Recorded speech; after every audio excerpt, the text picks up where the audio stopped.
and welcome to Sweet Home California. My name is Jennifer, and I'm introducing Rainbows and Silver Linings Episode 3, where I interview William Archibald. You'll definitely want to watch the entire episode. It'll be a great encouragement to a number of people out there, I'm sure. And please put your comments down below and let me know how you were touched by watching the interview. I'd really like to hear it. And make sure you subscribe to him as well. He's got a great YouTube channel. And then after that episode is over, make sure you go over to the This Way Network, and I will have the link down below, where I'm going to be premiering this week's episode of Rainbows and Silver Linings, where I'm interviewing Alaska Prepper. So anyhow, God bless, and I will talk to you next time. Stay tuned.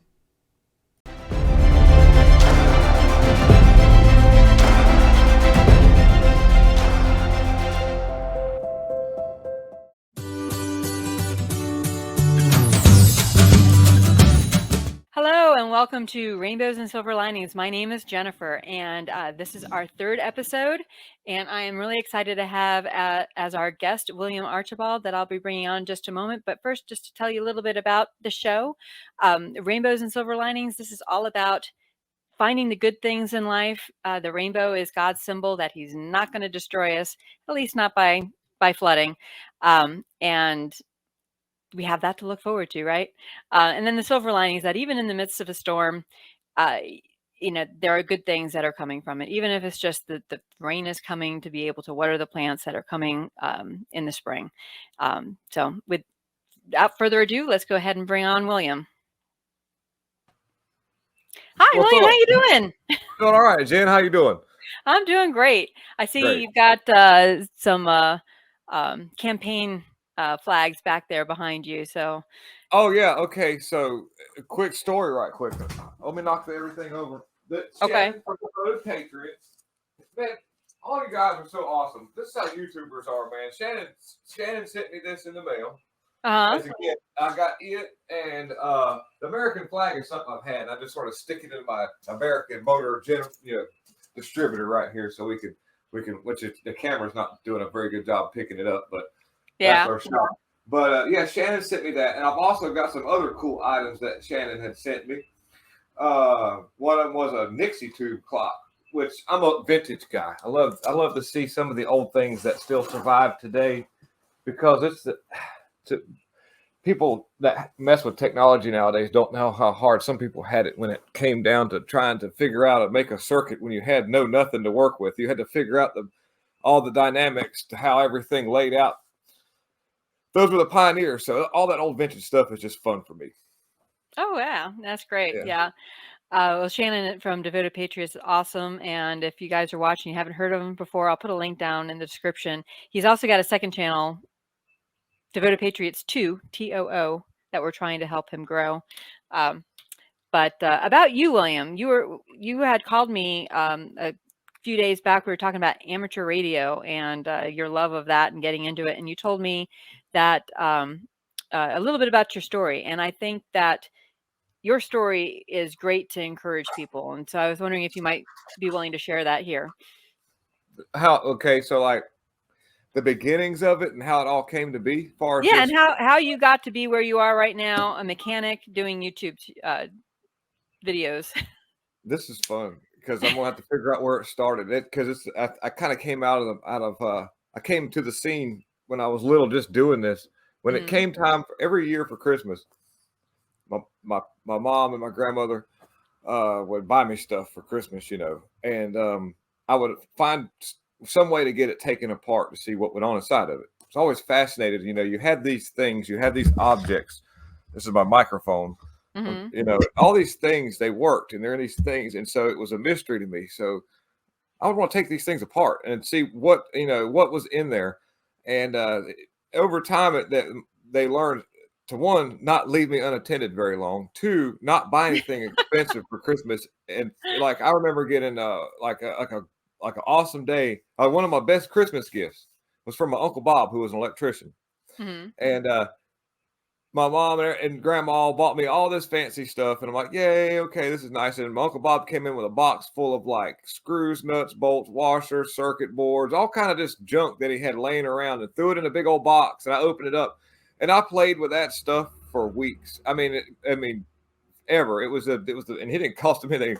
I remember years later him talking about that. He's like, yeah, I remember your mom and your grandma spending all that money on Christmas, and I bought this junk over there, and they were mad at me because that's all you played with. Anyhow, that was my seeking of knowledge. Mm-hmm. Well, always fascinated with the fact that communications existed. Always, or just fascinated by just when I seen on TV people talk from one person to the next on a CB or something. Okay, kind of started as a CB, and then knowing there was technology behind it, that was real fascinated with electromagnetic waves and how they propagate off antennas. Then all of a sudden, I'm connected with things that have to do with our physiological being, how the earth operates, the core, and goes deep into like things like you think about just how smart God was to create such an intricate device that operates on its own self in a sense with the magnetic fields and reacts to the environment that was made around it by God, so that it actually self-sustains. The earth will do that. Mm-hmm. And so when you think about messing with radios and electromagnetic fields, now you're manipulating that a little bit. You're kind of playing with some neat natural events. And so, getting into the radios was fun because I got to tinker. I got to mess with wires and figure out different ways to make antennas. And then as I grew up, I wanted to learn more about how these things operated. I loved high voltage. I liked, the association between electricity or electronics and our core self are so aligned that, because they use particle accelerators to figure out all the things that go on with us that are, on a cellular level. And that's all magnetic fields, induction, wiring. And so that was all fascinated. So got into that and was just fascinated with the whole technology of just being able to pulse a magnetic wave into a frequency and make it go out an antenna and somebody hear it. That's as simple as that, but it's driven me lifelong. So from the very beginning, you kind of started before you got into doing cars, you were more interested in the radios to begin with. So how did you switch over to becoming a mechanic? Okay. Well, and that's a neat observation. Yes, I was growing up. I wanted to be an electrical engineer, so I thought. Except for I realized that math was my crutch, not my thing. I'm just not wired for learning math. I'm pretty good at some things on math, but to be an electrical engineer would take a whole nother level of understanding that I really decided to go a different route. Okay, got older and more able to get out and do things on my own, and realized that building things was really fun. And I had a mind for being able to understand, since I did take so many things apart, that's how things sort of already started operating. And for some reason, I took a love of just motors. Like when I was 14, I started a small engine business in the summertime, fixing all my neighbors' lawnmowers. It all started when I was riding my bicycle. I think I was 12. Can't remember exactly what age that was. But wait, I had a neighbor. Rode my bicycle in the neighborhood, and I seen him just pulling and pulling and pulling on that thing. And like I say, getting all this stuff out of the dump, I took all these motors apart. Well, sometimes I'd take 2 or 3 and make one just to see if I could get it to do it. I took his lawnmower home. I had enough parts from motors I'd gotten out of the dump. I put his back together. I charged him like $60, and that was like thousands of dollars to me when you're like 12 back in the real early 90s. And he was tickled to death because the lawnmower wasn't very old. And so after that, I just started like picking up work from the neighbors all around the neighborhood all summer long, and did that for a while. And then, of course, I got older and started like, being a kid again for a little bit, but always dabbled with that stuff. Never, I had calluses on my hands when I was like 13 from just taking things apart and working on stuff.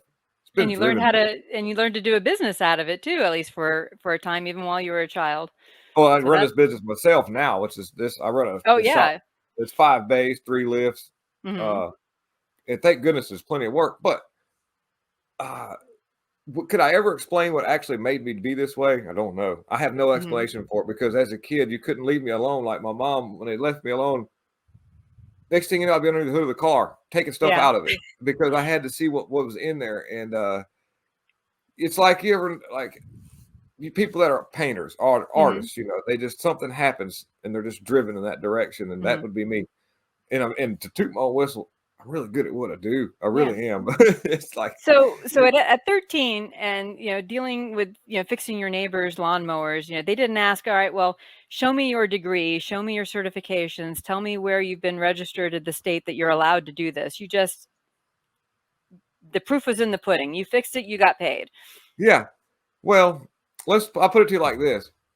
What I was first tasked with were things that were just that, like, my neighbor across the street had a lawnmower that he had been held together with coat hangers, so it'd be no loss if it didn't get fixed. Well, lo and Right. behold, a few days later, I pushes his lawnmower, all the new bolts, everything all fixed up nice, and it just amazed him. Well, he told his barber about me. His barber was like, he had this big, huge bow saw. Remember the old bow saws with the big, huge blade that had that big loop in it? Remember those from years ago? Bow They had regular saw? chainsaws with a Oh, regular I blade. know what you're talking. Yeah. Okay. Yeah. Okay. So this was a big old steel bow saw. Boy, this was a humdinger because it had a problem where there was no spark, and I had to figure out why. And come to find out, the spark plug wire had melted into the engine block. Well, the engine block is encased by this whole thing. You have to take the whole thing. Took that whole thing apart, and couldn't find a coil. Made a spark plug wire work off of a moped. Put it all back together and got it back to him for like $50. And I was 13 when that happened. And that same guy still has that bow saw and doesn't use it anymore, but it still runs. It's in his building. And all these people just lived up and down the road, so I got word of mouth. And so between all that, I stayed plenty busy for like 12, 13-year-old in the summertime. My grandma would have to go buy them apart. She'd go up to the saw place, and I'd give them the serial number. My grandma would have to go get everything and bring it back. And it drove her nuts. Now, you started working for the garage that you now own and operate yourself. You worked for the man that owned that before. So what did he need to know from you that you were qualified to do this? Did you go to any sort of trade school, or is this something that just the fact that you were just doing all of this on your own that he was like, yep, you know how to do it? Well, so to become where I got to do that where I am at now, there were several things that took place before that. So having the love of all the things I wanted to do, except for school. I hated school. School was awful. I decided that I wasn't going to go anymore after the 8th grade. I told my grandma and my mom that it's not going to happen. And to be able to do that when I was in kindergarten, I kind of grew up from a little rough childhood. Mm-hmm. My mom wasn't all, she was my mom. We love her. But I didn't go to school at kindergarten, a lack of attendance. I had to redo it. And so that was 1 year held back. And then gotten around to the 8th grade and just family life, things were really weird. I had to go live with my grandmother. So there was things that were going on inside of me that weren't exactly normal for most kids. And so school, I was really rebellious in school, which is fine. I don't look back on that and regret it one bit because, dude, anyways. So I just quit. I didn't want to go to school half the time where I was suspended that year in 8th grade. They held me back again or in another year. So now here I am. I'm like, if another few months, I could drive to the 8th grade, and I wasn't uneducated. I mean, I do really good on schoolwork when I decided to do it. I was diagnosed with that ADHD thing, but I think I have that throughout my family. I totally know what that is. Well, that diagnosis is just an observation. It's not a sickness. I promise you. The way It's that a they learning portray style.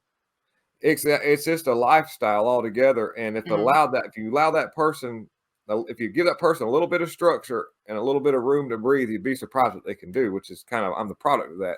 And so, like I say, the ADHD is not a sickness or whatever. It's just it's diagnosed as it's an observation to me. It's just, to me, when I say somebody says ADHD, you're blessed because half the time you're too busy figuring things out for yourself for somebody to, but you still listen to outside input. But anyway, so getting back to so my first job was, my first job was a roofer. I wanted to work. Didn't want to go to school. I wanted to make money on my own, and I wanted to learn some kind of trade. Okay, which everything I've done has taught me so well all through life. Roofing was amazing how God puts the stepping stones into place so that what you end up doing, it wouldn't have happened if you hadn't had all the steps before that. So when you work with a roofing crew, you work with a group of guys they've been down usually bad roads. Just because of not all, but I worked for a roofing crew. Most of the people had been to prison, and they're older people, and they'd been out, and all of them were Christians now, but they could tell you stories about all the things. So you learn a lot about life. They would pick at me so bad. They picked at me so bad just because I was only like 16 at the time, 15, 16. This little skinny dude that couldn't hardly haul a bundle of shingles up the ladder because and so but they liked me. And I worked with them for about a year, and I learned all kind of different ways to work with a situation where you have a house that's got rot, it's not square. So you had to learn how to work around, the problems that came about when you're working on older houses, things that weren't done right. So you had to have ingenuity, and you learned how to do things with wood and different cuts and different things and different ways to make things fit. And then did that for a while, and then went into working on vehicles as a my first job was at a garage where I just changed oil and tires. That's all I was hired to do. Um, and when I started working there, I worked there for about maybe 3 to 4 months, and then he got really, really backed up in work. And when he did, it forced him to put me on bigger stuff because he just had to do it. I was there. I didn't have a lot of tires to put on. So he's like, my first big job, which I'd already been dabbling a little bit at home, but I hadn't really done anything major. I've been helping the other guy whenever he needed to hold something or get something lined up, and then I'd help him put a few bolts in. So I had pretty much the gist of it, and it all came to me anyways. It was no problem. I pulled the transmission out and put an oil pump in it, and everything went perfect. So he seen that I could do that, and then I started changing out engines, learning a lot bigger work. Then I would, he would diagnose things and have me change the part. And then I watched how he would diagnose things. So I learned how to do, electrical pinouts to find reference voltages and everything. All the whole time, never given up on any of the stuff that I was interested in before. I played with CB radios as a kid, had different antennas I made. Well, when I worked for that guy as a mechanic, the pay was no good. And I got an opportunity to work as an electrician. This guy come up and said, I need somebody to, he was an excellent electrician, and we did everything from house wiring to installing big, huge alarm systems. I put in big. Again, none of this is actual like a trade school. All of this has been on the job. Yeah. What I could tell so far. I used I got my own self up. I looked for jobs in the newspaper. That's how I got the roofing job, and I got the mechanic job from a friend of mine's dad who did advertisement for his radio station, which when I was a kid in middle school, I lived with this dude. He was my friend, and we lived together in middle school because my family life was so bad that I didn't want to live at home. And they didn't care if I did not stay at home. So I stayed with this dude with this, we were the same age, but his dad owned a radio station. So when I was in middle school, before I quit, I used to go in there on the mornings on Saturdays, and I would fire up the big transmitter. It was a big AM 50 kW transmitter, and I get to hit the step start buttons and watch the tubes all light up. And then the technician would come in there and work on it. And I'd watch him and do things and all. So just surrounded myself in this. So getting into the part where when I was working for the mechanic that didn't want to pay very well, through the electrician's job, was through the same guy who did the advertisements. He advertised for a bunch of people, but I was able to place myself. You always look for opportunities. You never just sit there and wait for something. So your initial inclination was not to petition the government to raise the minimum wage? No, I made $5.25 an hour, and I was happy to just be working. What was the minimum wage at that? Yeah, what was the minimum wage at that point? My first, it was $5.25 an hour. Okay, and that's what you were making. So that's what I was. It was a joke, Here, everybody in California wants the minimum wage to be $15 an hour. Well, guess what? Instead of like increasing your knowledge base and being able to then step up and change jobs, like that's what you did. You decided to go find a job that was willing to pay you more and learn new skills doing it, rather than just saying, well, this person should be paying me more. Half the time I didn't make a whole lot more. I would just get aggravated when I was young. And so you never really get settled for a while. So even though I probably didn't make as much as most people would think I would, I was just happy to be doing something where I learned something. That was my main goal, was learning things. Sure. I didn't need a lot of money to live. I didn't, really, I didn't. And so when I got to help, when you don't have a lot of debt, school debt, then you don't necessarily need to make as much per hour. No, and so working as an electrician, and I got to do a lot of really technical wiring. So I got to hook up do relay circuits where you had a big bundle of wire. They all had to go in this big amp panel, or I remember one time I did a bunch of wiring in a strip club where we had to make lights all flash. Me and this dude Scott got hired to put in a big stereo system, and then we had to put in all these stoplights, and I got to help him take the stoplights apart, actual real stoplights that this guy had got in an auction, painted them black, rewired them so each one was individual, and we hooked them up, and I made these big old relay packs that were all timed with gate circuits and all, and these were all stuff that the guy would go to a Radio Shack and buy a handful of parts, and then he'd say, all right, here, put this together like this, and I'm gonna do one, and we were putting boards together. So I got a really cool open opportunity to learn how to solder, what transistors did, how you hook those things up and you buy some and all that. And so everything I did laid out a plan for me later. So, okay, I'm an electrician now for a while. And then I ended up, that guy was sort of a loose cannon himself. He was smart, but he was an alcoholic. That's why I got the job, because he needed somebody to drive the work truck. Now, this dude could wire anything. He was a genius, but like most geniuses, he had somewhat of a problem. Well, he ends up having to do time. So I had to go get a job somewhere else. So I needed something fast. And I didn't care. And I already did roofing. So I jumped on a construction job, learning framing up the houses from the ground up. And that was really, actually, it was hard work, but it was actually fun. And I liked to party back then. And most of the construction crew liked to party. So when you're like 20 years old now, or 19, somewhere right around in there, 18, all these years run together. It was the thing to do. Learned a lot.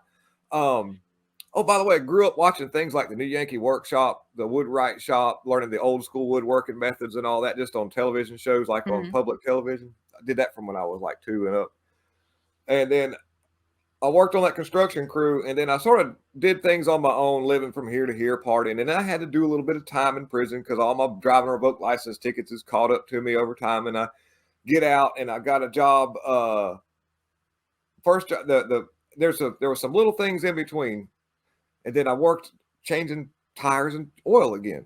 This is no job. I got out of prison and I needed a job. And I got a job at this shop not far from where I work at now, or we're in the shop now, but it's in the inner parts of Carthage, or town where I live at. And got out, got the job there. It was demeaning because I was a kick, I had some other mechanic jobs in between because all these years all kind of run together. So for me to remember exactly where I was every year is going to be hard. But we're talking, this was the last thing I did before I took this shop over. I still didn't have a driver's license because I had a problem with alcohol. A mechanic without a driver's license. I never missed a day of work, and never didn't work, by the way. So these people that say I can't go to work because I don't have a driver's license, I don't want to hear that. Or I can't go to work because I've done time. I did it all. I had 2 felonies. Okay. And you can still make it happen. It's just a matter of motivation.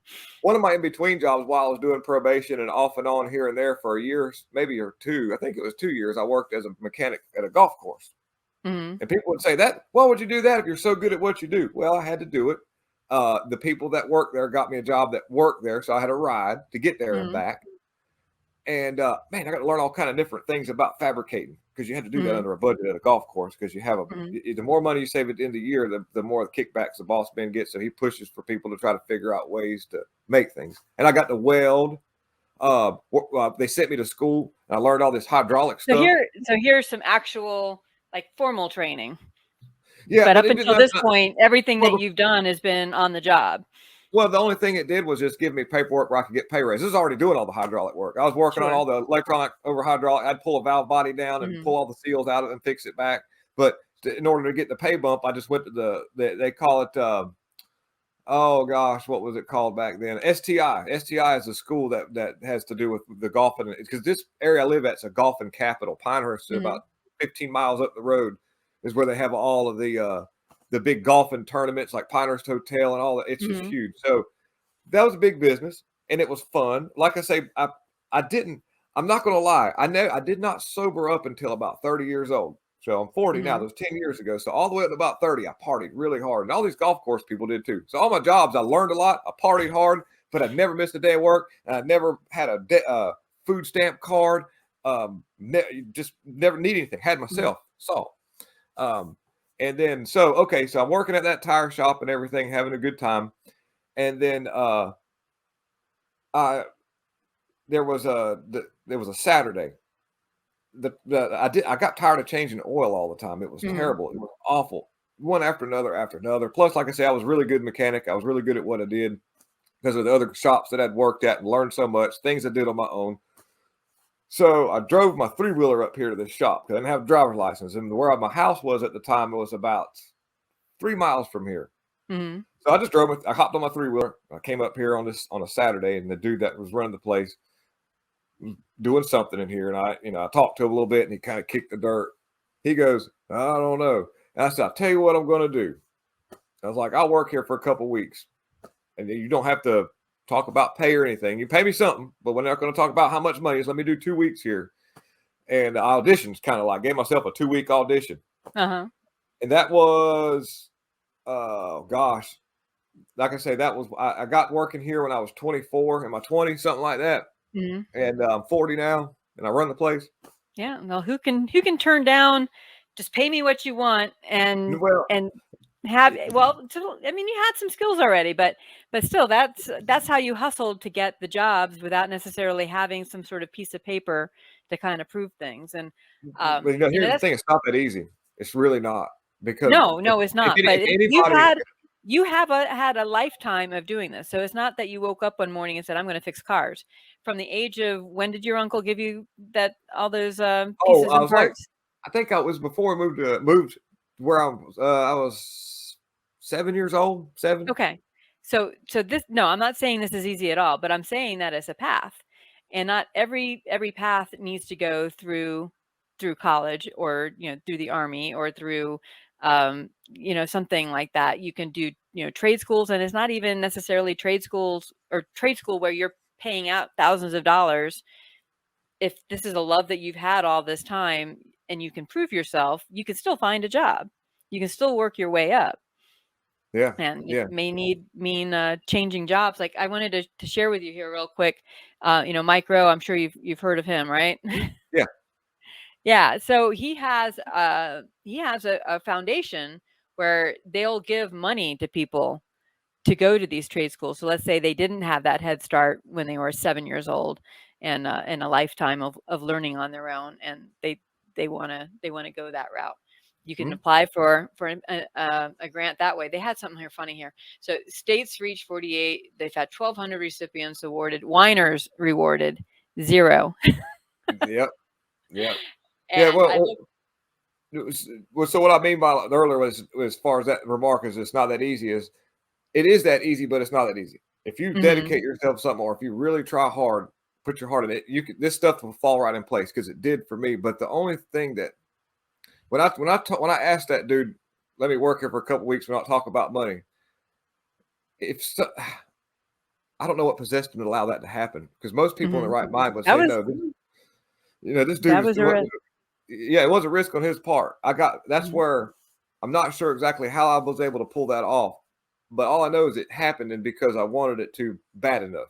I think that's all it was. He could see that. I don't Well, know he how was that also works. a small business, and I don't know how the regulations and everything work, but I know that basically, like, the bigger the business, the more regulations and red tape that you have to go through.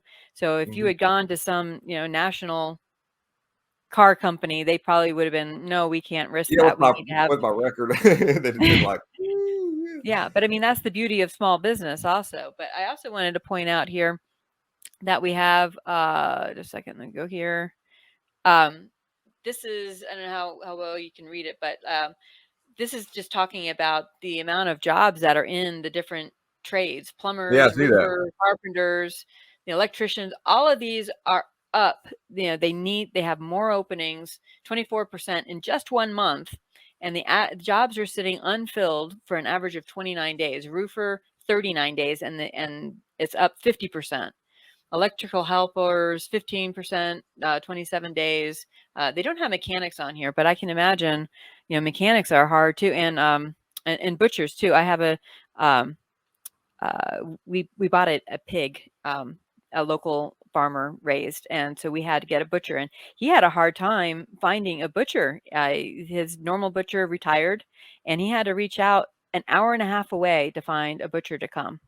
And the butcher, when he came, he said he's working a year out for scheduling butchering meat because there's so much work for them. So what took place? What's taking place in what you're talking about? So the one thing I had on my side was my grandma. Mm-hmm. My grandma raised me until about, it was in that middle school time when I didn't live at that house anymore, because just at that point my mom and then my aunt, her marriage failed, and so the house was full of these women all going at it all the time. So I ended up like right around 14 or 15. My buddy let me just him and his Too parents much were like, estrogen.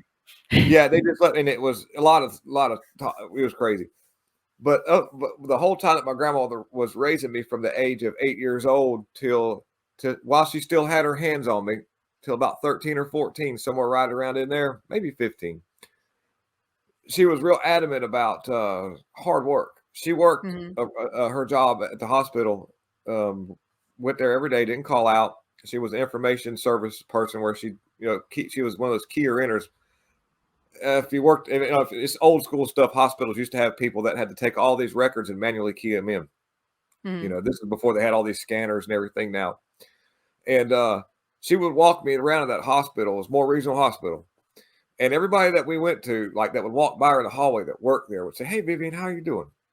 And everybody did. And I remember saying, "Grandma," I was like, "How does everybody know you?" She's like, "Well, I've worked here for a long time and I have a good reputation." And she explained to me, not only the value of hard work, she would pay me to do things around the house, or she would really advocate getting out and doing something. If I said I was bored, she'd find something to do. So you didn't tell her bored. When we walked around the hospital, she said, "It takes 10 years to build a good reputation. I've been here for years. I've built a good reputation." She says, "All I'd have to do is talk about gossip. People would want to come to her with gossip and want, say about so-and-so." She said, "Don't tell me about it. I don't want to know, because it only takes 10 minutes to mess up that 10-year effort of getting your relationship, or getting where your people." Absolutely. Yeah. 10 years to build that, 10 minutes to mess it up. And so I learned throughout being in this neighborhood, I always sort of, I don't know, you learn, when you think about that, when you think about it takes 10 years to build a decent reputation, 10 minutes to mess it up. Those words never have left my head. You think about that and you realize that all you have to do that is just be a decent person. Be honest. Gossip may be fun, but man, if you think about the pettiness behind it, stay away from it. Don't get involved in it, because if you work with a lot of people, you're going to cause problems. And she was good at that. And for some reason, now don't get me wrong, I partied and did all kind of bad things. All those words were in there and never left. And I got older, and all the things that she told me would be coming true, so far as if you do this and if you do that. I didn't forget those words, and I didn't lie to myself either. That's how I was able to quit drinking, other than, God helped me.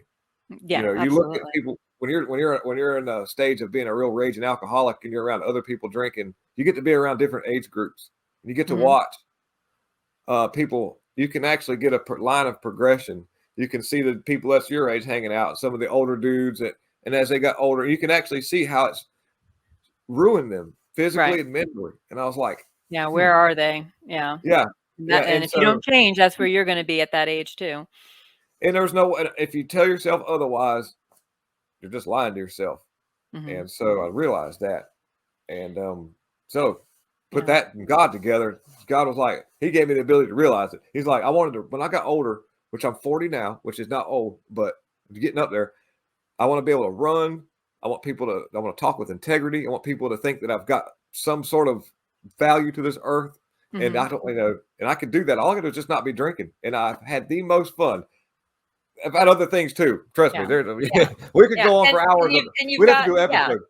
And now you're in charge of this garage, and you've got people coming to you. You got all this thing going on. You're running your own YouTube channel. You've got over 11,000 subscribers. So if somebody that's watching that's not a subscriber, please go and make sure that you click on the link down below and follow him. But I really wanted to share your story, William, because I think that there's a lot of people for whom they don't want to go the college route. Maybe they didn't even graduate from high school. And it's like, well, what can I do? I got my GED in prison, by the way. Well, yeah. So I did. I got 30 game days. I was supposed to get out on December 27th. By the time my game days came in, it only gave me a few days, but I got December 19th, and I want to say that was in. This is 21. I think it was an 05 or 06 when I got out of it. Anyways, I was like 24, 25 when I got out. Anyways, yeah. But I mean, it's just a very inspiring story. I think that a lot of people who are watching, hopefully this was something that they needed to hear to give them encouragement to be able to be successful like you've been. Even though everybody makes mistakes, but being able to learn for it and move forward, I think is really inspirational. And I really want to thank you for taking this time today to join me on this and to share that with everyone. Thank you for having me. Thank you. All right. Yeah. Well, we will see you next time. And remember also, William is on This Way Network. His show is the Fox and Archibald show. What day is that play? It plays on Mondays. Okay. And it comes on, I think it's like 12 o'clock. It's 12, no. Yeah, 12 and then 1 o'clock. Yeah. 1 hour of Fox and Archibald, then 1 hour of Blue Collar Talk. Blue Collar Talk comes off after. Oh, that's Fox right. You're on that as well. So yeah, you're really so busy. It's a lot of fun, man. People need to realize this. Try. Just keep trying. Do not, if you want, all you gotta do is want something bad enough. That's all you gotta do. And You just gotta take that step. Everything I've ever wanted to do, I've learned. It didn't matter what it was. If I wanted to learn something, I figured it out. Or, all right. Yeah, that's all you got to do. All right. Well, thank you again very much, William. I appreciate it. And I'll see you on one of those channels again soon here. Yes, definitely. We'll have you on the Fox and Archibald show soon. You're going to be on there. Okay. All right. Well, great. God bless, William, and I'll talk to you later. God bless you too. Yeah, see you later. Bye, y'all. Thank you. So let me know your thoughts on the episode in the comments down below. And don't forget, go over to This Way Network right now, because the next episode will be coming out any moment. And that's going to be our interview with Alaska Prepper. God bless, and I will talk to you next time. Bye.